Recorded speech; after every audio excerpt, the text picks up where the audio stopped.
moderasi beragama dalam agama Buddha itu bagaimana, Bu? Dalam ajaran Buddha itu juga mengajarkan tentang moderasi beragama. Sejarah perkembangan agama Buddha dikembangkan dengan semangat cinta kasih, ya, bukan dengan kekerasan.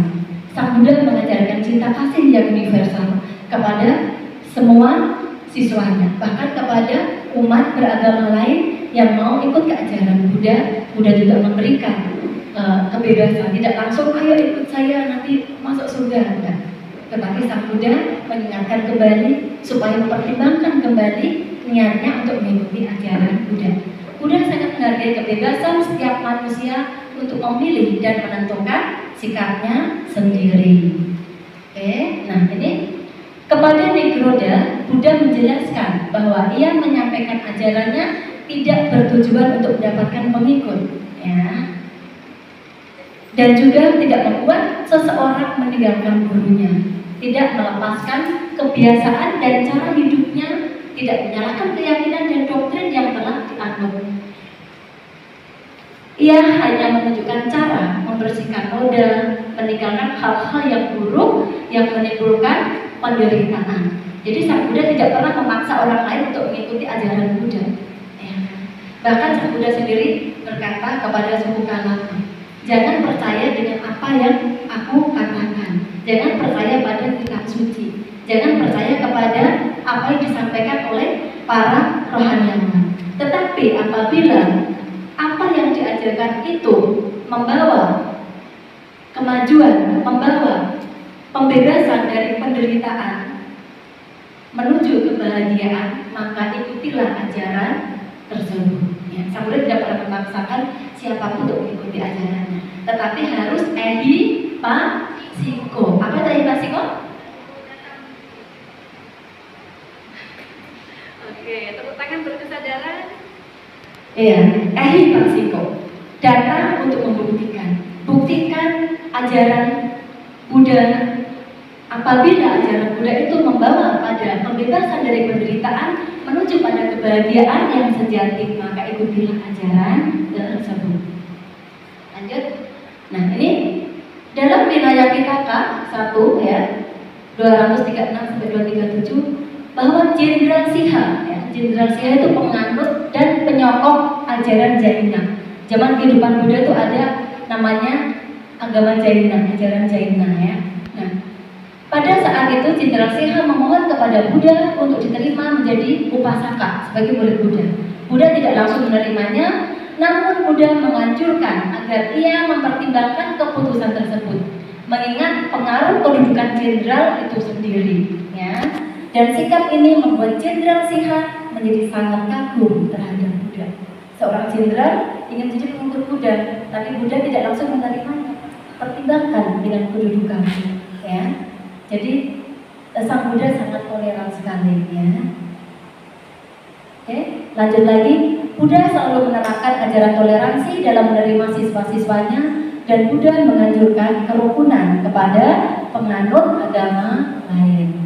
Nah, ini dalam Majjhima Nikaya juga Upali Sutta.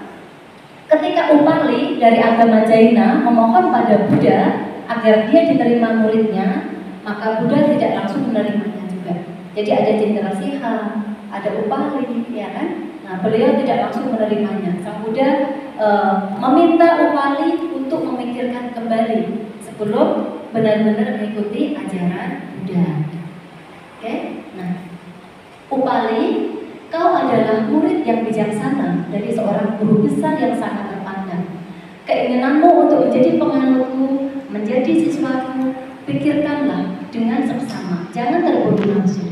Buddha menerima kedua orang terpandang tersebut dengan syarat mereka tetap menghormati mantan agamanya dan tetap menyokong mantan gurunya, ya. Jadi kita generasi Buddhis itu harus memiliki keyakinan yang kuat, ya. Kita juga tidak boleh menjadikan agama orang lain. Kita juga tidak boleh memaksa orang lain mengikuti agama kita. Kita harus meneladani sikap toleran yang luar biasa dan belas kasih yang luar biasa dari guru agung kita. Buddha juga mengajarkan dharma dengan selalu menghargai penganut ajaran lain, ya, memberikan kebebasan dan juga menentukan sikapnya sendiri. Ini menunjukkan moderasi beragama dalam ajaran Buddha. Nah, ini juga menunjukkan tentang toleransi beragama pada zaman kerajaan Asoka. Ya. Raja Asoka pada akhir abad ketiga sebelum Masehi, beliau seorang kaisar Buddhis yang termasyhur di India bernama Asoka, mengikuti teladan mulia Gautama perihal kerukunan, sehingga beliau menghormati, memberi bantuan kepada agama-agama lain di negaranya. Nanti ada prasasti Asoka.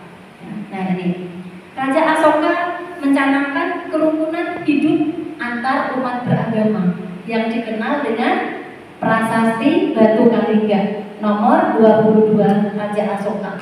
Ya. Ini di sejarah ada ya, pernah belajar ya tentang prasasti Raja Asoka. Nah, yang intinya siapapun yang memuji agamanya sendiri dan merendahkan agama lain hanya akan merendahkan agama itu sendiri. Ya. Jadi kita tidak boleh memuji-muji agama kita sendiri. Kalau kita memuji agama kita sendiri, sama saja kita merendahkan agama kita sendiri. Ya. Kerukunan antar umat beragama atau kepercayaan atau dihargai. Hendaknya kita mendengar dan memahami agama lain. Ini isi dari prasasti Raja Asoka. Nah ini piagam Asoka. Ya. Nah selain tentang menghormati agama lain, dalam prasasti Asoka ini juga disebutkan bahwa tak seorang pun pantas mengalami siksaan, dihukum atau menerima perlakuan yang kejam, dan tak berperi kemanusiaan. Yang kedua, semoga dengan kebajikan yang aku lakukan seperti mematuhi ibu dan ayah, mematuhi para guru, menghormati yang lebih tua, menghormati para brahmana dan petapa, dan juga yang miskin dan terlantar, juga para budak dan pelayan dilakukan juga oleh seluruh dunia. Jadi di sini Raja Asoka selain menghormati, menghargai agama-agama lain, juga menekankan adanya bakti kepada orang tua, mengembangkan rasa peri kemanusiaan, termasuk ke budak-budak, para fakir miskin dan para terlantar. Itu harus dijaga, harus dilindungi oleh negara, dan juga tidak ada masyarakat atau rakyat yang mengalami siksaan ya, yang kejam atau hukuman yang kejam. Raja Asoka ini terkenal dengan pengembangan prestasinya yang luar biasa, juga sebagai tokoh dari moderasi ya, moderasi beragama, kerukunan beragama. Baik, sekarang masuk di kerajaan Majapahit ya. Moderasi beragama juga sudah ada sejak zaman kerajaan Majapahit ya. Ya. Di sini Majapahit itu ada Hindu dan Buddha. Nah, Bhinneka Tunggal Ika ini berawal dari kerajaan Majapahit masa kejayaannya, ya. Yang mana dalam kitab suci Sutasoma, ya, karya Empu Tantula, penjaga Budi terkenal ya. Itu juga dalam kitab Sutasoma juga disebutkan bahwa Siwa Buddha Bhinneka Tunggal Ika Tanhana Dharma Mangkuwa, yang artinya Siwa Buddha walaupun berbeda tetap satu. Tidak ada dharma atau ajaran kebenaran yang kedua. Jadi sejak zaman kerajaan Majapahit antara Hindu dan Buddha itu sudah bersatu. Ya, makanya di Jawa itu banyak candi-candi ya. Ada candi Borobudur, ada candi Pawon, candi Kalasan, terus candi Sewu ya. Nah karena zaman kerajaan-kerajaan Hindu dan Buddha dulu berkembang pesat dan terbangunlah situs-situs sejarah tersebut ya. Itu sebagai bukti nyata bahwa zaman kerajaan Hindu dan Buddha dulu bersatu, dan itulah yang menjadi slogan sampai sekarang sebagai semboyan bangsa kita ya, Bhinneka Tunggal Ika, yaitu Bhinneka Tunggal Ika. Walaupun berbeda-beda di Indonesia ini tetap satu juga.